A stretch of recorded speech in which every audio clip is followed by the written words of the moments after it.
Hi, I'm Nick from TA, and today we're going to be going through some of the top accessibility features and products from Microsoft. So, let's get started.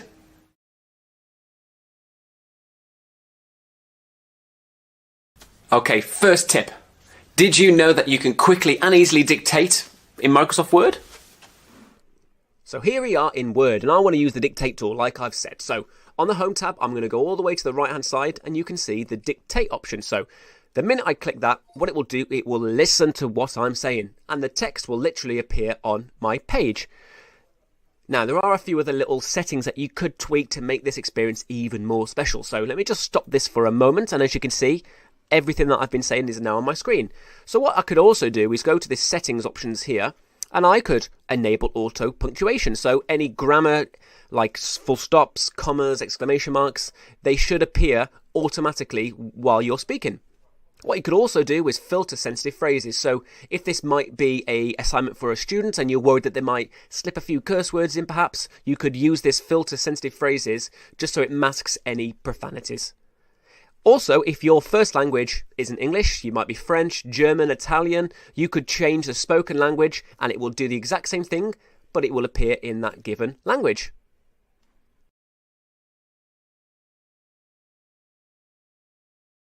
Okay, next tip. Did you know that there is a way you can quickly check accessibility in Microsoft? I'm going to show you in PowerPoint how easy it is.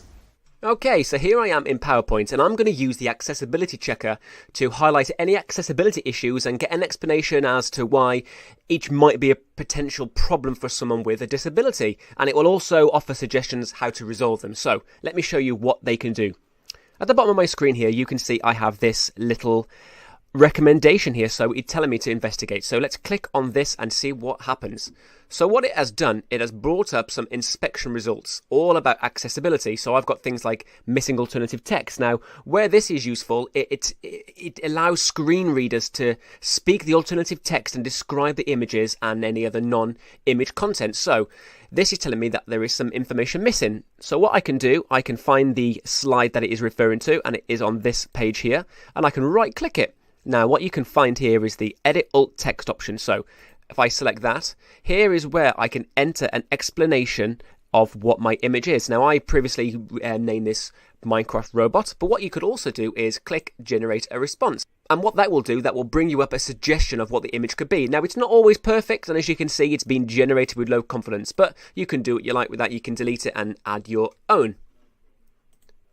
Next up, you can have things like missing slide titles and default section names, which is quite self-explanatory. And you can also change the hard-to-read text contrast. Now, this is quite important with people who have visual disabilities or colour blindness. Certain contrasts don't work on certain contrasts, so you can amend that within the accessibility checker too. You can also amend the reading order. Again, if it's been read aloud and the order isn't in a particularly great way, it's highlighted that and it will give you suggestions on how to fix it.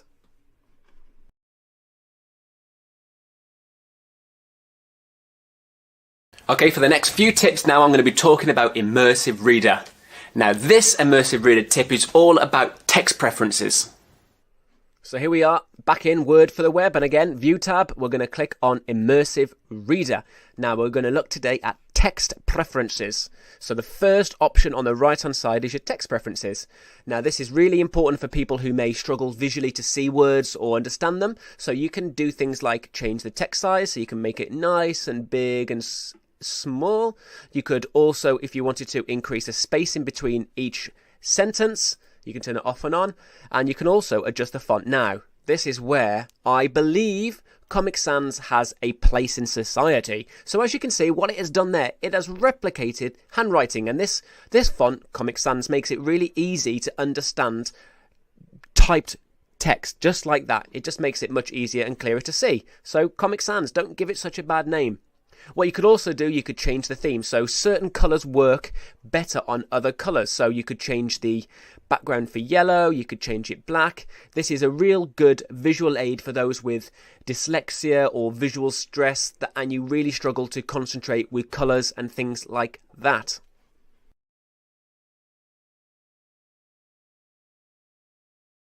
Okay, let's have a look at some more Immersive Reader tips, and now we're going to look at grammar options. Okay, so here we are in Word for the web. And we're going to go to our View tab and click on Immersive Reader. Now we're going to look at some grammar options today. So when this loads up, you can see in the top right-hand corner, you've got grammar options. So what this allows you to do is gives you the ability to break up words in text to better highlight things like syllables. So if we toggle that on, you can see the words have been broken down into syllables. It also includes the ability to identify and highlight parts of speech like nouns, verbs, adjectives, adverbs, and you can also toggle these on, and as you can see, it highlights them in the colours that they have pre-selected. Now you can change these colours if you wish, but this is a really quick and easy way of highlighting parts of speech that might be important for your students or yourself.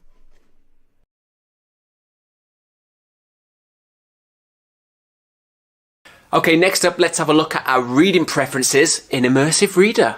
So here we are back in Word for the Web, and again, under the View tab, we're going to select Immersive Reader.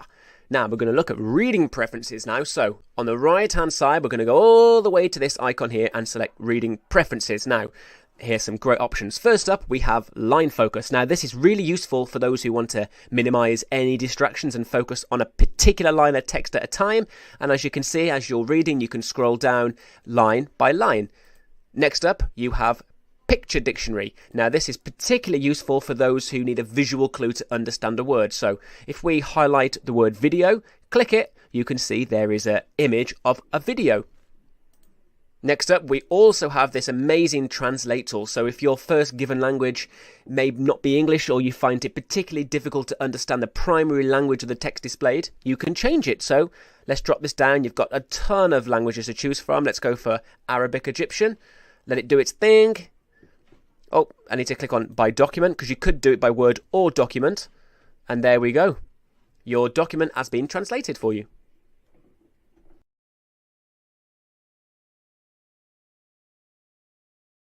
Okay, did you know that you can get Immersive Reader to read aloud your document? Here I am in Word for the Web, and I have a document that I am struggling to read. Now, you may have trouble with dyslexia or some visual stresses, or you may have trouble with your text on a screen. So Immersive Reader can really help that. So under the View tab, we're going to click Immersive Reader, and this will bring up your document in Immersive Reader. Now, we've already covered these options here, so today we're going to look at this playback option. So what you can do, you can have it read it to you. So let's see. If I click on play, video provides a powerful way to help. As you can see, it is reading your document and highlighting the word as it goes, really making it accessible for anybody and any ability. Now, what you can also do, you can change the voice settings. So if you want it to be a male, you can choose that, or you could change the speed and make it a bit faster. Now, let's see what that sounds like. When you click online video, you can paste in the embed code for the video. It's a little quick, but you get the idea. You can control the pace to which you work or have it read back to you. Really simple.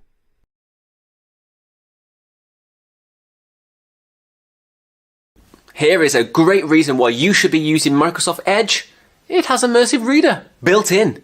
So here we are in Microsoft Edge, and I have this article that I want to read, but I'm finding it really difficult because it's busy, text is small, and I'm going to use Immersive Reader within Edge to do that. So on the address bar here, if you go to the right hand side, you can see the option to enter Immersive Reader. So you could use the F9 shortcut, or you could just click it there. And what that will do, that will enter into Immersive Reader mode. Now, automatically and already you can see that it has made it much cleaner and easier to read. Now you can change the settings, so you could have it read aloud for you if you struggle with your spelling or your reading. You could change the text preferences, so you can make the text smaller or bigger from here. Change the text spacing. Again, we've already talked about Comic Sans. Love it. Turn it into Comic Sans. And you could also change the column size or style and the page themes, all with the ambition to make accessibility available for everyone.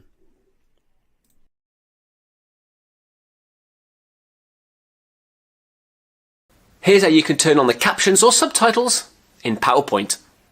So this is an amazing and incredible accessibility feature within PowerPoint. So let's go to this slideshow tab, and we're going to go across to subtitle settings. Now this is where it gets amazing. Let's drop that down. Here's some options. Spoken language. Now I speak English, but if you don't, you might be French, German, Italian, you can change your spoken language here. Now you could also choose to change the subtitle language. So even though you're speaking in English, you can have it subtitled in a different language. Amazing. So let's just show the English version for now. So I'm happy with that. I want to leave by subtitles where they are, so I'm not going to mess with that. And I'm going to just click on play from the beginning. Now, the minute I do that, it starts presenting and gives you live subtitles. As you can see, they are appearing on the bottom of my screen. So I could say impartial and platform independent provider, and as I'm saying it, it will present it live. Now, let's go and see how we change the output language. So again, let's go down to this subtitle settings, and I want my output to now be, let's say I want it to be French. So I could speak in English and hopefully it appears in French. So let's click on play from the beginning. And as you are presenting, so TA Education is UK leading Microsoft in education training partner. And as you can see, it is now translating that straight into French for me. What an amazing tool.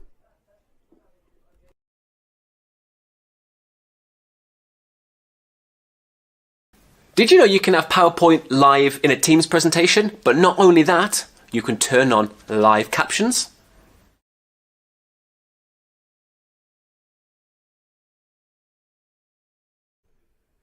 Here I am in a Teams meeting and I'm being presented to through PowerPoint by my colleague Ross. Now, I might have some accessibility issues when it comes to my hearing. It might even be as simple as computer issues. So you can turn on live captions and it's really easy. So on the More Actions 3-dot ellipsis, you're going to go down to where it says Turn on Live Captions.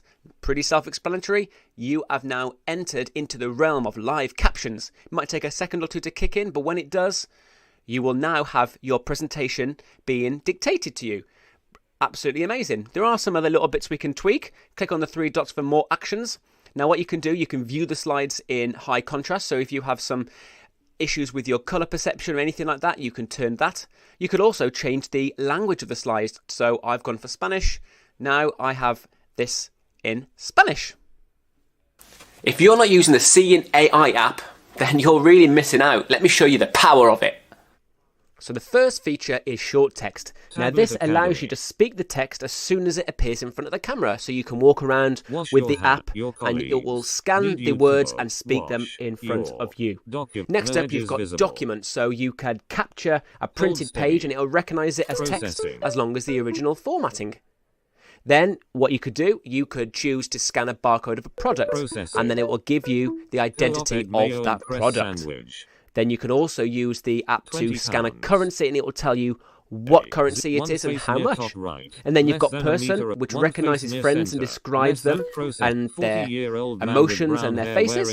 And finally, you can also choose to capture a scene and it will describe it as the scene unfolds. Just like that. And there we go. There's some accessibility tips to get you started. Microsoft have a bunch of other techniques and tips and accessibility features that you can explore yourself and see what works for you. If you want some other quick-fire tips from us at TA, follow us on TikTok at TA Tech Tips and you'll find a bunch of advice, tips and guides, all things tech. Thanks for watching.